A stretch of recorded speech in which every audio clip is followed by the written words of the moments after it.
Mit über 80 Millionen monatlichen Hörerinnen und Hörern gehört er zu den Top 3 auf Spotify meistgestreamten Artists aller Zeiten. Spielt er gerade ein Konzert in England, wackelt das Teeservice auf dem Mond, meine Damen und Herren. Er ist einer der größten Pop-Superstars des 21. Jahrhunderts. Please welcome my new best friend, Ed Sheeran.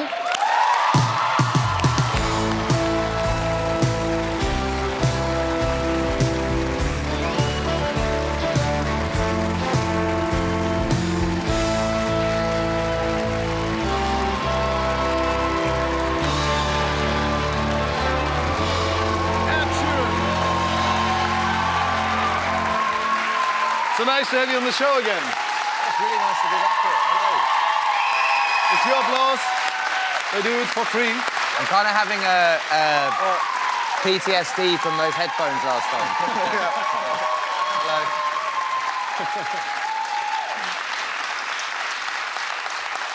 Yeah, do you still? Yeah, last time you were here. I don't want to cut it off because it's your applause, you know. Usually when it's my applause, I can just cut it off, but I won't do it because it's yours. Yeah. Thank you. Yeah, last time you were here, we were testing my latest innovation, the Ideomat 3000, and you had the delay on your brain. Have you had other people do that since? Yeah, we had other people, but they never really recovered fully from them. Yeah. Well, I'm sitting here now being like... Yeah. But so I'm so glad that you're here again. Nice to be back. So, yeah. I just thought, you know, when you were coming out, sometimes, even after the pandemic, there's some insecurity when how to say hello to people, you know?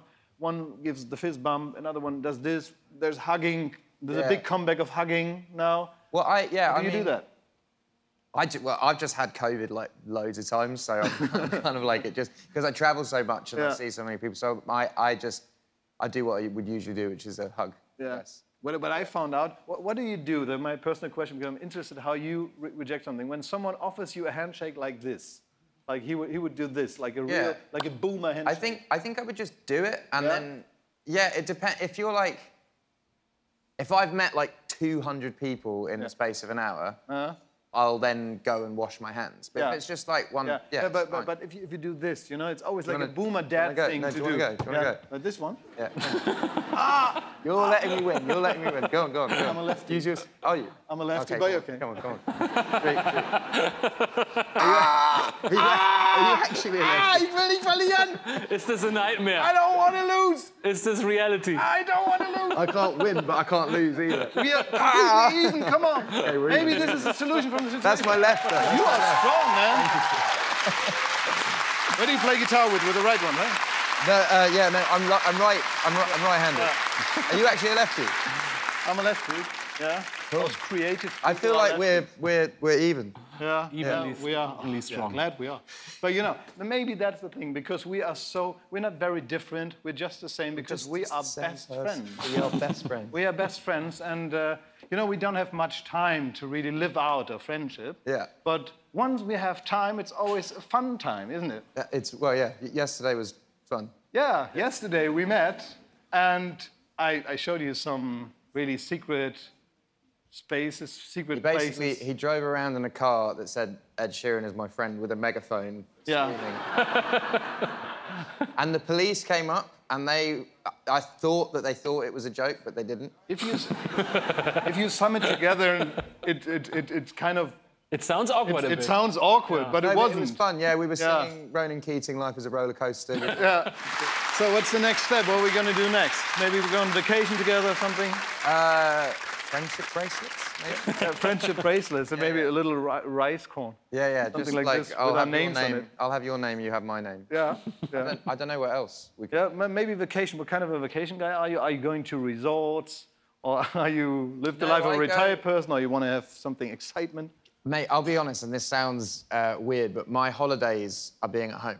Yeah. So I'm away the whole time, so I travel like 11 months of the year. Yeah. Like I'll be in Germany today, I'll go to New York day after tomorrow, and then I'm in like New Orleans. I'm just like here, there, and everywhere. So my holidays are just being home and just relaxing. And you hope for rain or something?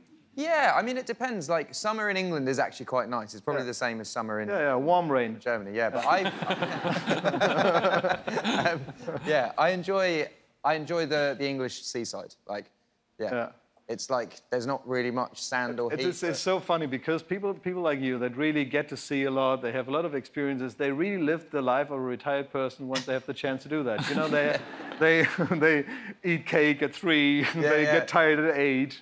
Well, I think I miss my home so much. I grew up probably the same as you growing up in Germany. You grew up in a small town or a city? Yeah, small town. Yeah. So I miss small town life, and I'm always in a city. I'm always traveling. I'm always seeing that, and I see the world, and I love seeing the world. But I miss my hometown. You know? But is it really because I thought maybe thinking about you and you being like somehow homesick. Yeah. Is it really like that you miss the town, or is it like the feeling that you have when you were living in that town, like being anonymous, having that old life, being not seen everywhere as the person you are now? So is this also something you miss? So I've almost been successful for as long as I haven't been. So it's like my life has been like this for a very long time, and in my town, I know everyone. Yeah. So, like, I grew up with everyone there, I went to school with them, I know everyone in the supermarket. You can't be famous there because everyone is. Yeah, well, you can't go in there, like, no one treats me any differently. Like, you might go into a pub and maybe, like, a head would turn, but it's not like, I went out last night in Berlin and, it's different in a city. Of course, I believe so. You always find words to make it a bit smaller than it is, which I like and everyone likes, of course, but... but maybe this is the idea, to have like small villages, everyone knows everyone, and if everybody's famous, no one is famous. This is true. Yeah, maybe... Well, that's kind of, that kind of is why everyone moves to Los Angeles, isn't it? Yeah. Just sort of... Yeah, it's not because it's so beautiful. Yeah. Could you, I don't know, can you imagine a life being among those people all the time in Los Angeles, like this LA lifestyle with all the parties and everything? I lived in LA for a year, but I just got depressed. It's like not it's not who I am. I really like cold, wet weather, warm beers, and do you know, when you're in that environment, it's constantly keeping up with everyone around you and trying to do better than everyone, rather than when I'm in my own environment, you're just trying to do better than yourself last. You find your own goals to achieve. But I don't know, I find when you're around all of that, you constantly think that you should be doing this because they're doing this and doing this because they're... You know what I mean? Yeah, I totally know what you mean. You had this new album going on and you write over 30 songs, and at the end you have 14 on your new album, Subtract. So, me as a lazy person, why would you write 30 songs? Well, actually, this is the least I've ever written for an album. For Divide, I did like 300 songs. I did exactly 40. No, we did exactly 40. Well, you know, there are some artists that do that. I know artists that will write and record 10 songs over 3 years, and they make them absolutely perfect, and it's a great album. But then, this is the great album. That was the word I was waiting for. Subtract is the name of the album, and you can see this is the last time that we all been waiting for. Yeah, it's done. It's done, but it's out since last week. This is the last time we're waiting for, but the whole world is scared that it might be the last album you ever do, but you already said it's not going to be the last album, even though this is complete. It's the last, like, I had, like, 5 mathematical symbols, and then I've got 5 other symbols, and I'm going to do some... Do you know, I remember watching an interview with Quentin Tarantino, I don't know, when I was, like, 15 or 16, and he was like, I'm going to do 10 movies, and then do, like, the Grindhouse movie will be like a side project, or I might direct a scene of Sin City, but I liked him being like, I'm doing 10 movies. So in my mind, I'm doing like 10 blockbuster albums, and then in between, I'll do some side projecty. But this album is quite, you know, it's good for an album that is not expectable, that you're surprised, even as a great fan, you're surprised. It's a really emotional album. Not that your album that you had before are not emotional, but it's not happy. It's not happy all the time. So, but it's really touching. I think it's reflective of like I hate it when artists go, "This is my most personal album," because I actually feel like every single album I put out has been my personal album for that moment in time. But when I wrote Plus, I was like 17, 18. So of course, like the emotions on that are the emotions of a 17-year-old or an 18-year-old, whereas this is like me as an adult having experienced adult things such as like grief, fear, depression, anxiety, like all this stuff. And I guess it's personal for where I'm at right now, but I wouldn't say it's more or less personal than anything I've put out in the past. You started all over again with the album because you had some experiences and said, okay, I have to do other music now.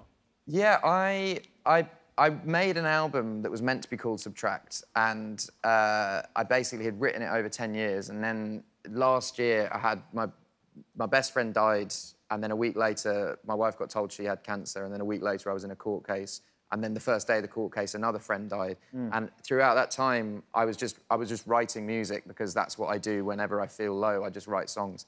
And so I wrote a bunch of songs about that period of life that ended up being this album, and it felt more cohesive than the album that I'd been making, basically. But yeah. So this is so fun because really I've been seeing you in a stadium in Germany. I've been witnessing these really private emotions, I guess, for everyone, also for you. It works even in a big stadium, and gladly you're on tour all the time. Yeah. So it's really, really possible to see you wherever you live. Yeah. You're gonna be, I don't know, I'm going to be in Germany in a city near. next summer. Yeah, I'm going to be there too. So, and I think a lot of our viewers will be there too because it's a great experience to see that, and it's really good to see that it works in small venues, it works in a big stadium. It's always great to have you on the show, and I'm really looking forward to hear this album over and over again, but because this is what you do with Ed Sheeran albums, hearing it over and over again. This is Subtract, and this, ladies and gentlemen, was Ed Sheeran on Late Night Berlin.